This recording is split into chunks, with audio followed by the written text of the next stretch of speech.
can't sleep with Lefto, you know, he keeps you on edge, on time, in it. He's a collector, he's a progressive DJ. He's like, there's very few of those. Well, musically, he's a crazy guy. He's 5 people in one. He's like a child. He's like he's 16 all the time. Ik ben Lefto. Ik ben al 20 jaar curator, radiomaker en DJ. Ik reis de hele wereld rond op mijn eigen manier. Ik ontmoet gepassioneerde en getalenteerde personen. En deze wil ik echt met jullie delen.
LA is the epicenter of what's happening. You've got all these different scenes that are colliding right here in LA, and I think the world sees it thanks in part to the internet. You know, people see movements that are happening in real time. Over here, revolving door for creative people who can't handle reality and just want to be eccentric and creative and free. The freedom of expression out here is top shelf artistically right now with the jazz revolution that's going on in the city, the whole low-end theory situation. It's just so much good music out here and so many options. LA's full of little creative pockets, but you get the feeling that when a person's creating in Los Angeles, they're creating in Los Angeles. They want their music to be heard by everybody here, which means that they want to have their music heard by the world. LA's very laid back, LA's very spread out, LA's very chill. I mean, you listen to gangster rap, the bass line, the G-funk. It's so different than hip-hop in the East Coast, which is very gritty. So the energy here is very laid back, very chill. We have some incredible sunsets. The weather, I feel like, inspires creativity as well. Ik kom ongeveer om de 6 maanden naar Los Angeles. Omdat ik het mis, omdat ik het hier prachtig vind, omdat ik mij hier goed voel. Maar ook gewoon omdat ik mijn steentje wil bijdragen hier aan de scene die in feite hier heel goed is momenteel.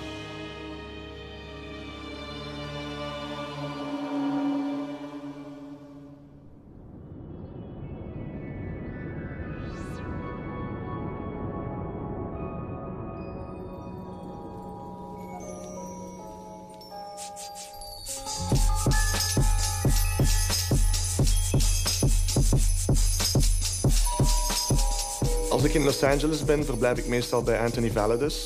Anthony is een goede vriend ondertussen, leeft in Venice Beach, werkt voor KCRW, maar hij is vooral een hele goede DJ en entertainer. When I moved here, I jumped at it. You know what I'm saying? Because it's special. There's something about the energy, leaving my doors open and smelling the salt. When you're DJing in a club for 4 or 5 hours and it's boom, boom, boom, and then I walk with my dog and I just hear the ocean, like, come on. It recalibrates my soul, it centers me. And even just like sometimes I have nothing to do, I'm like, jump in the water. I don't take that for granted. I also keep in the back of my mind that there are a lot of people like Lefto who come here from thousands of miles away to see this. And like, how fucking lucky am I? You know what I'm saying? When you walk the boardwalk in Venice Beach, there are people from all over the world. It's like the little world right here. I think that what's great about this place is that there is something for everybody. And so I meet a lot of people DJing in clubs that, you know, work behind the bars and are actors, and they're hungry. And that's one great thing about LA is that it brings everybody who's hungry into the city, and it makes me have to work harder because they want my job. And, you know, it's important for me to kind of build my empire or put my feet in and hold tight. Keeps me fresh and young, keeps me hungry.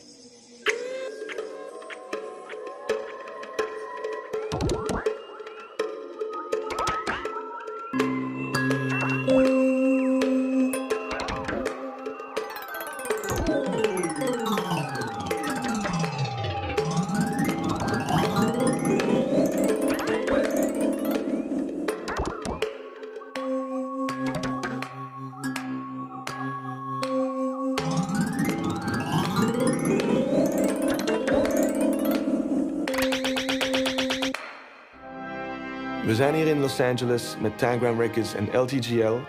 LTGL is uitgenodigd door Low End Theory, de befaamde producers party in Los Angeles, op woensdagavond. En dat maakt hem volgens mij op een of andere manier uniek. Hey yo, this thirsty shit could be a real deadly thing, bruh. Don't be the next victim of Thirst 48. Unless it's too late. I think it is. Wow.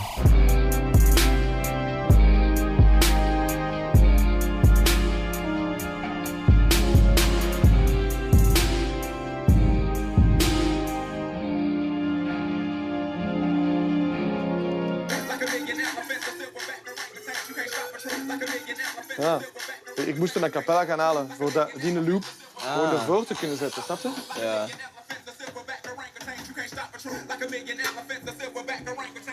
Oh ja, mag je die versie zo een keer hebben? Nee, zonder het begin. Zo, als je weer in het begin zet. Zonder de boe, boe, boe, boe. Ah, zo. Ja? Ja, zo.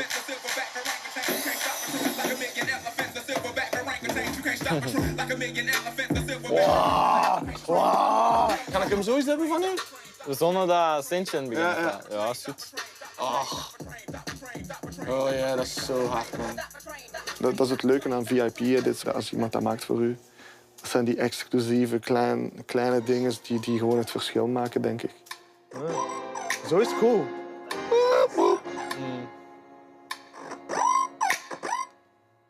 Maar ik zit er ook achter, weet je. Omdat ik liever dingen speel van bij ons en gasten dat ik support, wil ik zoveel mogelijk die laten spelen, die laten horen aan gasten als Will, als Koetma en zo. En dan...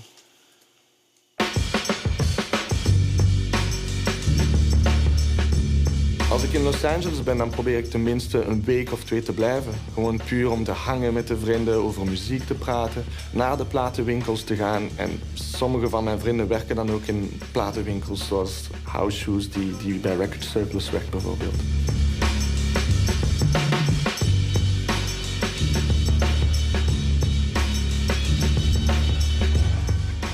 So Lefto and I met thanks in part to technology and social media.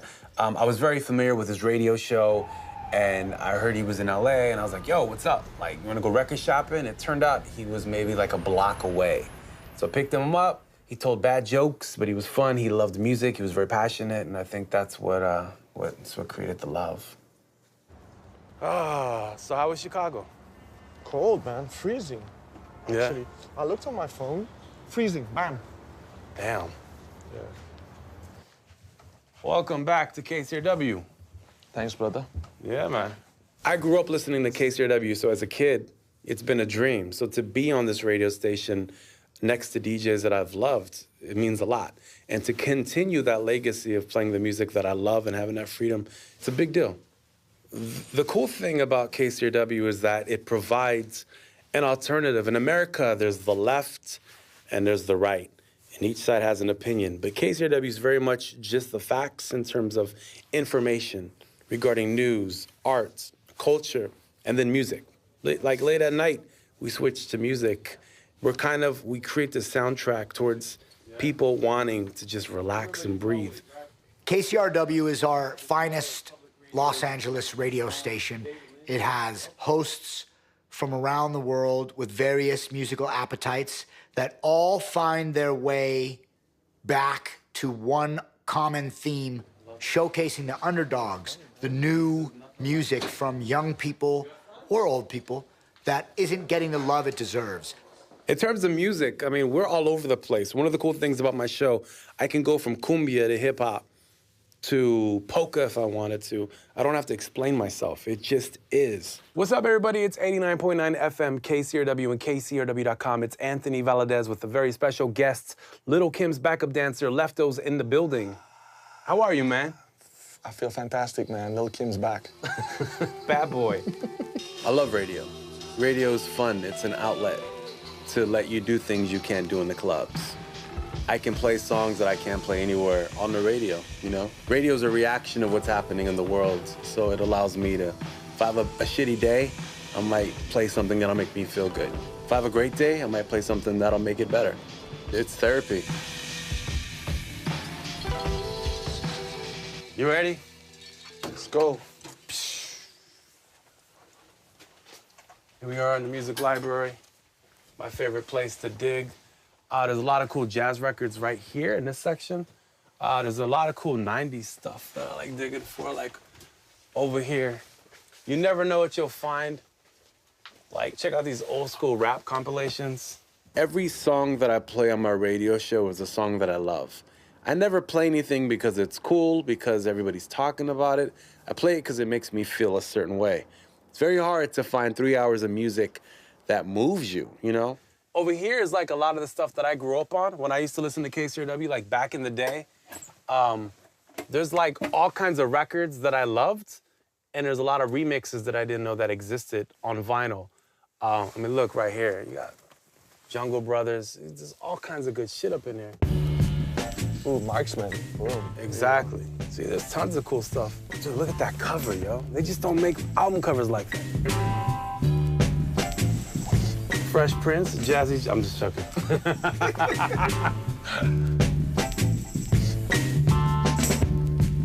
Yo, check out these African record covers, dude. So we have an African section. These are crazy, yo. Yeah, that's a lot of, yeah. Wow, that's a fan right there. Yeah, I love pulling stuff from this section. This is like my secret section. And every now and then I put my secret stash right here so I know what to pull out. Yeah, this is nice. Yeah, dude. This is a nice collection. I like it. There's always new music. And sometimes it's overwhelming, though. There's so much music that it's hard for me to stay on top of what's new and what's happening. But I think I do it because as a human being, I share it because I know that it has an impact on other people. People have hard lives, people have kids, and they have 3 jobs, and they hear a song and it makes them feel good. And so that's what I enjoy, the connection. You can turn it up. Turn it up! These are all the tracks.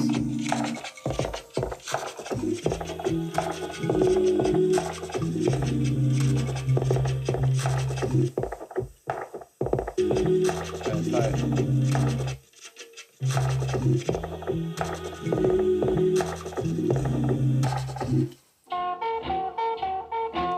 It's just slowing it down. Oh, you sped it up? No, the original was sped. Was zoals ik je ziet, maar Lefto pompt de beat, ik had zoiets van wow. 2016, zit zo lang in de scene, alsjeblieft man wow. Nog chance dat de nacher is, degene die weet wat de rappen is wow. Dope. Verre van een leeg hoofd, wat is dat met die rappen zullen ego wow.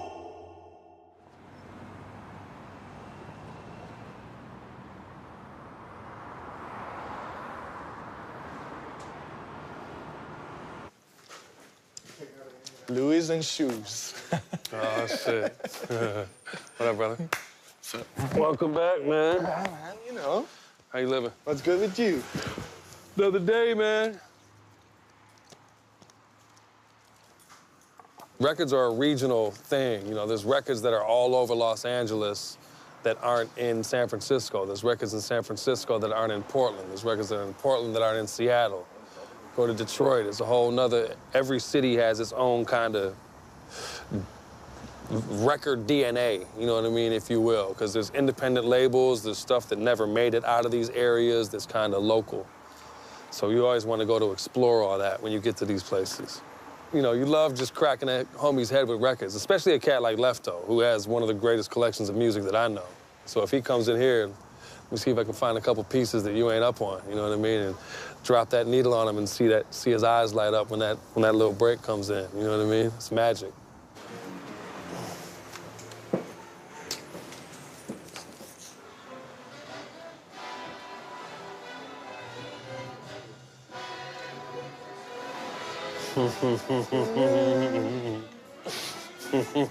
Wow. Right.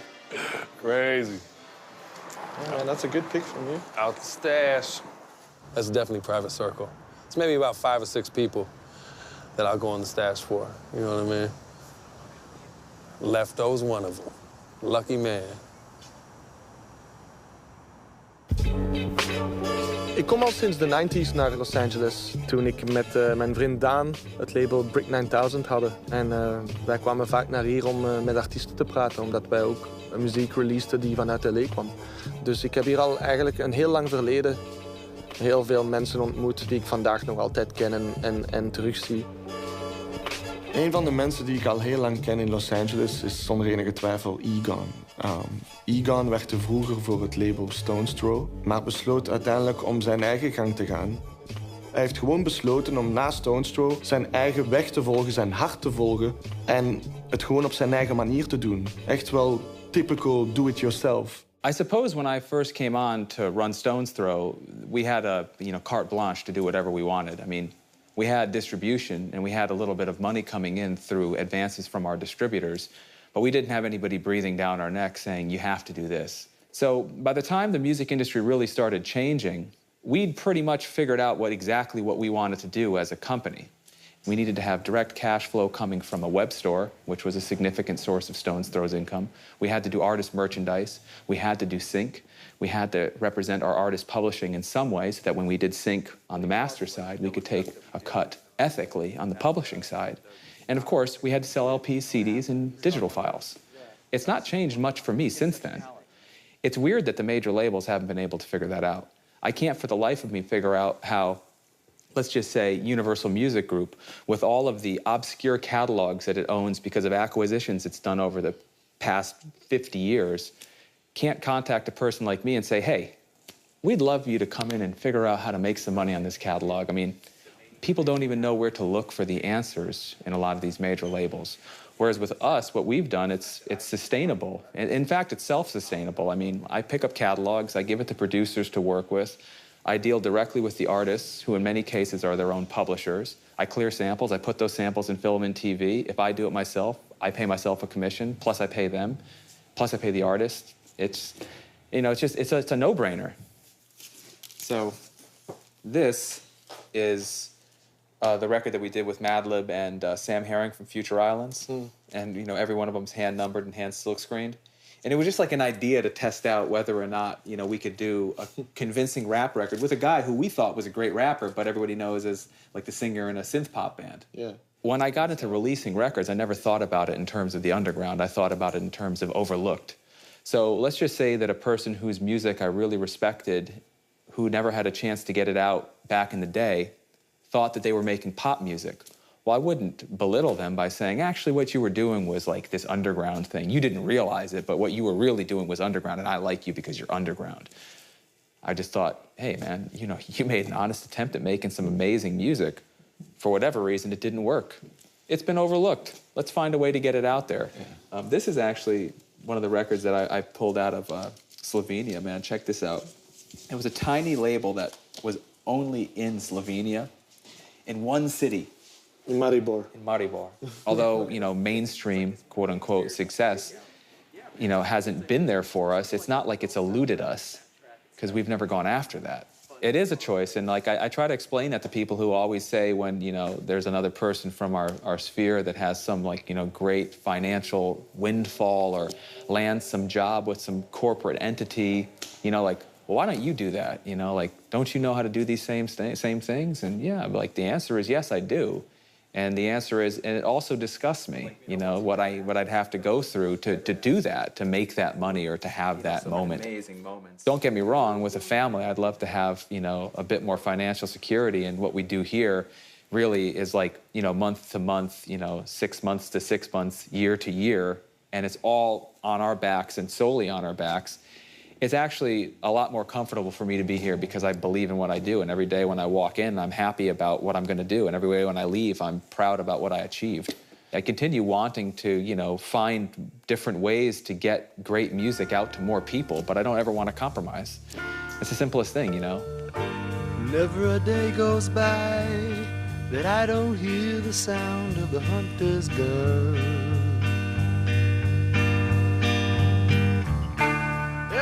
Time I look around, the picture's always the same. You're seeing on Skid Row people who just can't fucking afford to break their backs every day for nothing and have their entire paycheck taken out by insurance and taxes for all of these things, and it all stems back to our government's responsibility. Looks like sooner or later we'll all be the same. I think it's embarrassing as an American that we have people on our streets. You know, we pride ourselves on taking care of each other. We don't. We take great pride in ourselves supporting our veterans. We don't. Like, you go up the street, you see veterans in front of the veteran hospitals. And it's sad, you know? And I think we're all about, like, we got ours, we're okay. Do yoga and take care of the earth. But that's a feeling that we want to make ourselves feel good about, but I don't think we actually practice it. I try and tell myself it'll all be over soon. It's only an ugly dream. This fucking society burns your fucking spirit out of you until you have no light left to shine. That darkness consumes you and you become a cog in the fucking wheel, so much so that when the spokes break, boom, you're all left on the street. They get a new wheel and replace the fucking wheel, and the wheel keeps turning. And all the spokes and that tire, the rubber, every element of that tire sits there wasting away for the rest of its fucking life in a dump.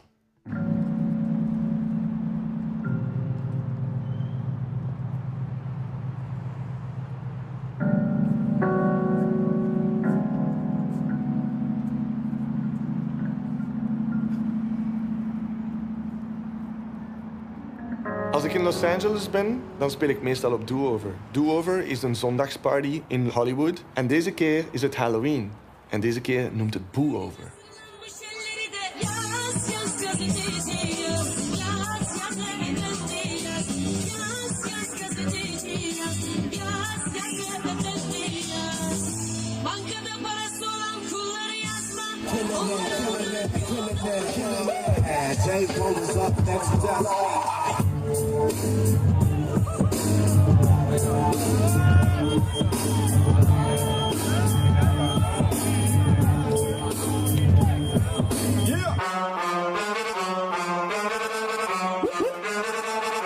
Los Angeles, are you still with us tonight? Boo-Over, Boo-Over, what?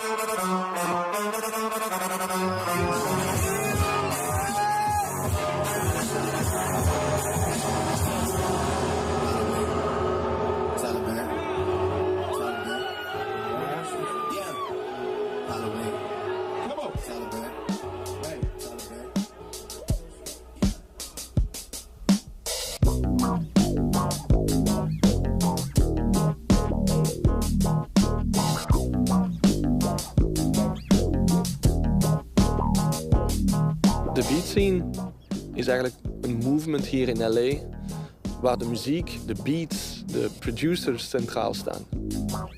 Ik denk dat de ene gewoon de andere geïnspireerd heeft. Ik denk aan mensen als Flying Lotus die heel veel bedroom producers uit hun bedroom gekregen hebben. I feel like the great thing about the beat sound is that we couldn't afford studios, so we had to kind of do everything on our own. A lot of times we couldn't quantize the drums. Quantizing is like when you put it in the computer and it makes it nice and dun dun dun dun dun dun dun. But then you had folks in LA that couldn't quantize. Dilla's a great example. Somebody's like dun dun dun, but it was lazy. It wasn't tight. It wasn't on beat. It was a little lack. You know what I'm saying? And so we did things our way. We did things the wrong way. And through that, I think there were brilliant discoveries. Oh! Hij zweer het dan! Ja? The beat scene has become many other things now. Like, all of a sudden, you have jazz musicians that are becoming a part of the beat scene. You know what I'm saying? You've got Gaslamp Killer making, like, Turkish break beats and stuff. And all these things have branched beyond the beat scene. To me, the beat scene's dead. It's become something new. It's become wherever Gaslamp Killer takes it, which is like a crazy direction that takes you on an adventure that makes you feel like, what the fuck is this? This is awesome.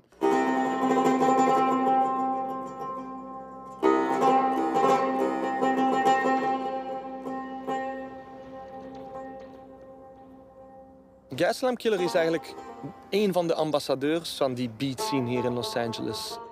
Naast het feit dat hij hier feestjes organiseert om producers te promoten, gaat hij ook wereldwijd de muziek verdelen, delen met de mensen.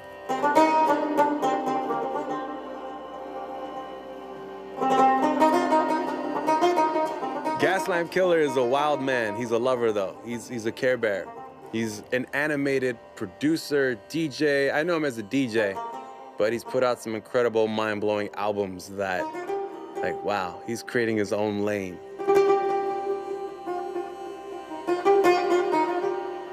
I've been collecting music since I was 14 years old, obsessed with it. And my father's side is Syrian and Turkish, and my mother's side is Latvian and Lithuanian.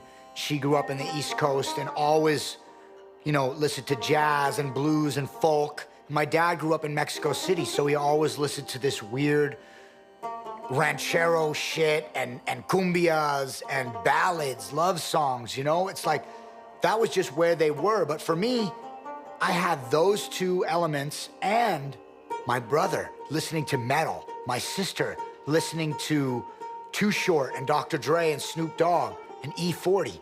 I had my direct influences in my home governing what was cool in my mind.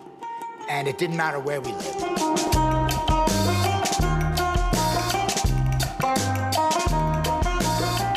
You know, my parents always told me I was great, so I had that love, but my peers told me I was whack and that I was a biter and I was trying too hard to be someone I was not and that I needed to just be myself, which God only knows who the fuck I am. I don't even fucking know, especially when you're a kid. Who knows who you are? You find your identity through what you do and who you surround yourself with.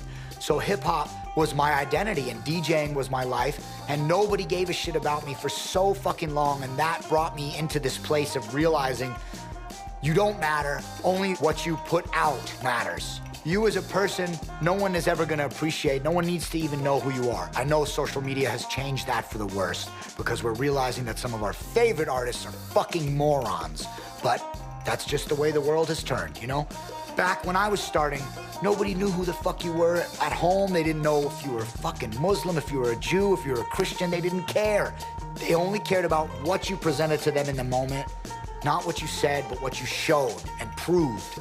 And coming up in that kind of community, it makes you stronger and better and makes you work harder. And when you find other people in your scene that work as hard as you, you immediately recognize them. Real recognize real, as they say in this country. De reden waarom het klikt tussen Gaslamp en ik is dat wij delen dezelfde passie voor muziekgenres. Wij houden niet alleen van hip-hop, want wij komen alle twee uit het hip-hop en turntablism milieu.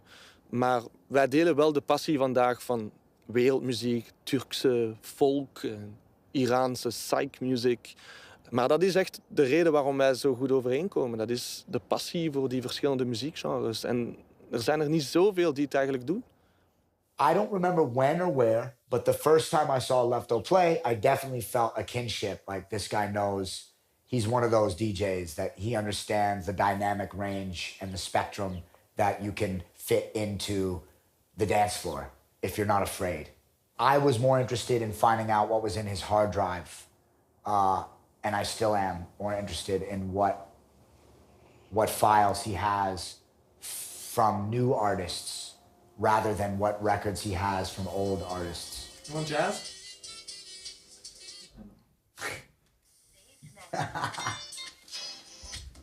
All right, so you got those.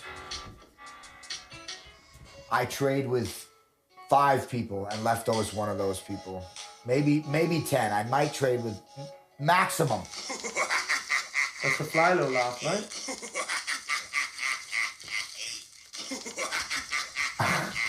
You want that? Yeah, dude, I can't believe you have that. You'll be looking at Steve like... I'm gonna do that. That Hannah Montana shit. What's that Hannah Montana? LTGL, dude. Oh, the fucking kid is insane. Did you go to that Giles thing in LA? That we yeah, transferred? I performed at it. Oh, you did? Miguel No. Atwood Oh, Ferguson asked me to join his set, Mm. so I was the first guest of the night. Yeah, it was cool. Yeah. We did a few of my songs with the orchestra. Ooh. Yeah, it was very cool. But then I had to fly over to low end, so I didn't get to see the rest of the show, you know. Every other genre had a club. Techno, trance, house, all of these subgenres. Everybody's throwing parties, all this stuff, but where are the beats? So Daddy Kevin, Elvin and I all agreed we should try and throw a show or something, bring the beats back. And Daddy Kev emailed me a week later and had this idea and this venue and asked to meet me. And then next thing you know, I show up at the Airliner, which is where we've been doing Low End Theory for 8.5 years now. And he's got his cast of players that he wants to be involved there. And he said, guys, this is the venue. I have a vision. Are you down? And this is what it's about. We're not going to make any money, and there's not going to be any girls. There are going to be no perks, but there will be beats, and people will come eventually. And we just said, yeah, we're down. Let's do it. Wel, Low End Theory is een soort mecca voor de beat scene. Voor alle jonge producers, bedroom producers zoals wij zeggen. Die eigenlijk een ding komen tonen. Hun muziek komen presenteren aan een publiek. En Low End Theory doet dat al heel lang. En ze zijn erin geslaagd om van iets volledig underground toch mainstream te maken. Heel veel volk de laatste jaren. Terwijl het in het begin soms maar 15 of 20 man was. I don't think we're necessarily responsible for it, but we were definitely involved in cultivating this community at the same time as we were drawing tons of influences from Europe and the UK. There was just no home for it. And then, you know, now I would say that Low End Theory is somewhat of a cornerstone in this new world that we've built for ourselves.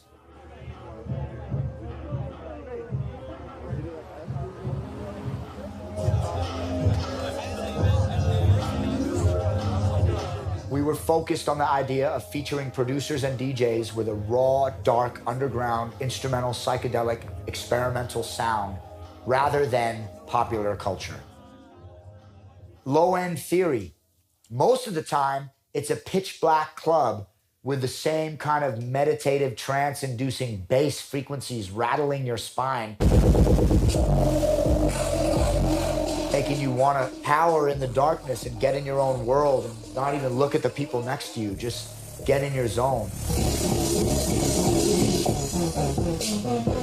Wat ik inspirerend vind aan Gaslamp is zijn manier van zijn.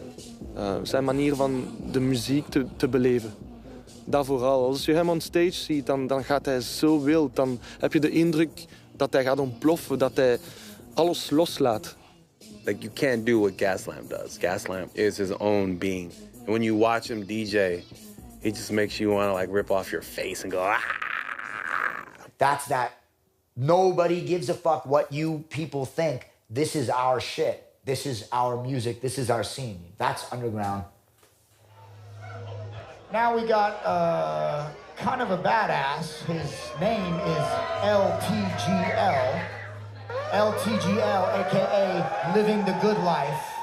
You'll recognize some of the music because we play his shit every motherfucking week right here at Low End Theory. I use LTGL as an example of how the future might be able to be saved, because this kid is barely 21 years old and his beats and his music encompass all of the club sounds that I'm into right now. He literally is giving me hope for the future because of how he's making music at this age. Like a million elephants, a silverback orangutan, you can't stop a train. Who wants some don't come unprepared, I'll be there. But when I leave there, better be a hollow name. Weatherman telling us it ain't gon' rain. So now we sitting in a drop top soaking wet. In the suit, trying not to sweat. The new generation does not suck. I know they look at their phones a lot, and I know that they like stupid ass fucking trends that make no fucking sense. But their music and their art and their inventions are gonna be what gets us through this next tough time that we're coming. Back orangutan, back orangutan, back orangutan, back orangutan, back orangutan, back orangutan, back orangutan, back orangutan, back orangutan, back orangutan.